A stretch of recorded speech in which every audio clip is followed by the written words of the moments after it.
Good afternoon. I hope you have done the do now. You've torn out pages 532 through 538, so about 4 or 5 pages from your book. Hopefully you tore those out carefully and you were able to put them back into your binder. Turn past all of your Chapter 7 notes and stick them in there. We won't use a piece of notebook paper today. And hopefully you are ready because you have done your tear out and you have a pencil and a highlighter. If you're missing one of those things, pause the video and get everything you need so that you can be successful. Today's lesson is lesson 8.1, relationships between quantities. We do not have a notebook paper for title, so if you want to just write that across the top of your first page, page 532, that would work for me. Our learning goal today is that today I will write numeric and algebraic expressions, a little bit of review from last chapter before we get started on new things this unit. All right, we are going to start with page 532. I have put some screenshots here for us to look at. First, at the top of your page, it says, Josh likes building trains out of train parts. Each train car needs 4 wheels. Josh begins by building a train with 1 car, then 2 cars, then 3 cars as shown. So they have these lovely drawings for us. Before we even get to the questions, let's look at the trains he's built. This first train car here, this one right here, it has 1 train car. How many wheels does that 1 train car have? Yeah, it told us it had 4 wheels. Okay, mark that down on your paper. And then we have this one with 2 train cars. And how many wheels does it have altogether? It has 8. So write that down. And then Josh built another train, and this time it has 3 train cars. And how many wheels will that one have? Exactly, 12 wheels. So we've started with that drawing, we've started a sequence or a pattern where the first 1 car has 4 wheels, then 2 cars have 8 wheels, then 3 cars have 12 wheels. All right, and we're going to keep adding to the train because we know trains have many cars. All right, so let's look at number 1. It says, describe how many total wheels Josh will need to build a train with 4 cars. So we have our train with 3 cars. He's going to add 1 more car to it. How many wheels will that have? Exactly, 16. Then it says, how many total wheels will he need to build a train with 5 cars? Let's add a 5th car on. You got it, 20 wheels. So I kind of already told you this, but beneath that in your book it says, a sequence is a pattern involving an ordered arrangement of numbers, geometric figures, letters, or other objects.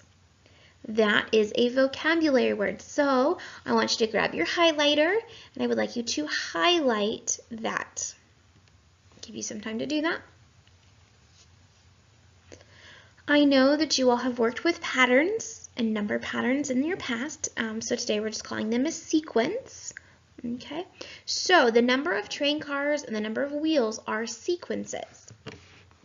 Number 2 wants us to write those sequences. So first we're writing the sequence for the number of cars. How many cars did he start with? 1. And then how many cars did he have? 2. And then he had 3, and then 4, and then 5. That is our sequence. Each time he's adding a car. And at the end of a sequence, we always add the ...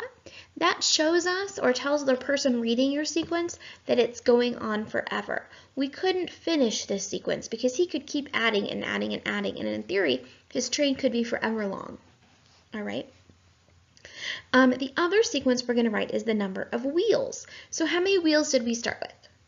With 4, and then we had 8, and then 12, and I'm sure you said 16, and then 20. Yeah, so that's our second sequence. And again, I put the ... at the end because that sequence keeps going depending on how many cars he's adding. All right, turn your page. Now at the top of this page it says each number of cars in the first sequence, each number of wheels in the second sequence form the terms or the members of the sequence.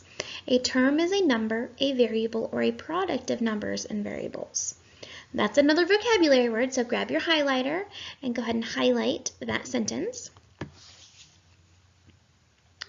And then it continues by saying the first term is the first object or number in the sequence, the second term is the second object or number in the sequence, and so on. So let's practice this. What are we talking about here? Number 3 says, what is the first term in the sequence? Remember, the term is just the first number in the sequence or the pattern. So let's remember our sequence. It says, what is the first term in the second sequence? That second sequence was the one that went 4, 8, 12, 16. What's the first term there? 4. Not a trick question.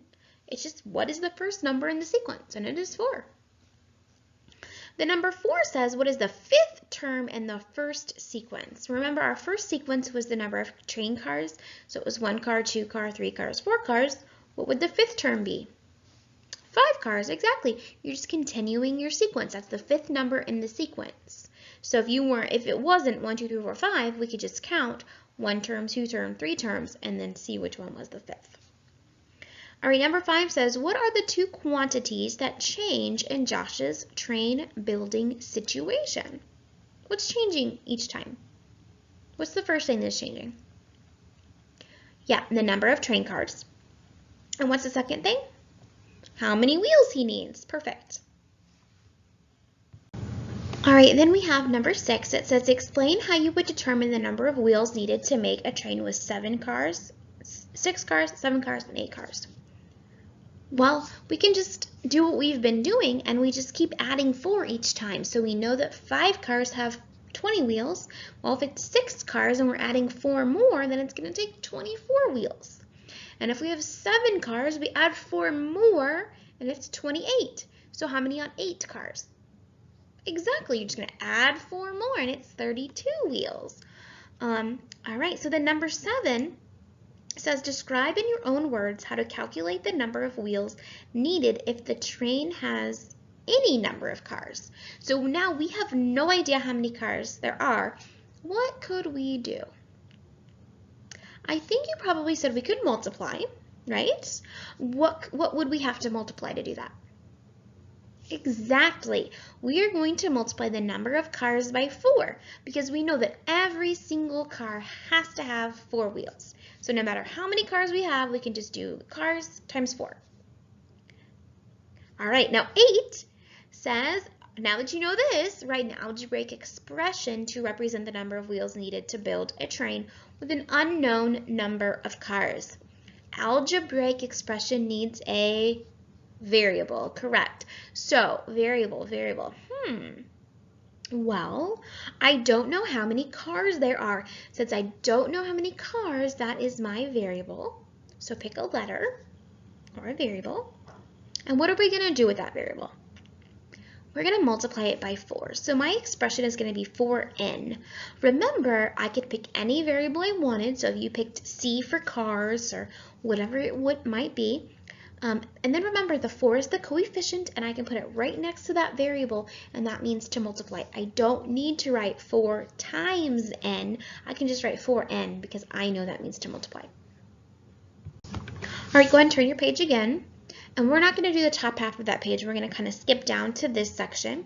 It says, as you learned previously, an algebraic expression contains at least one variable and sometimes numbers and operations. That is worth an underline. That is from last chapter. Okay, so I would underline that or even highlight it if you'd like. We have to remember that our algebraic expressions have a variable and numbers and operations. A term of an algebraic expression is a number, a variable, or a product of numbers and variables. And we talked about that last week when we talked about all the different parts of the algebraic expressions.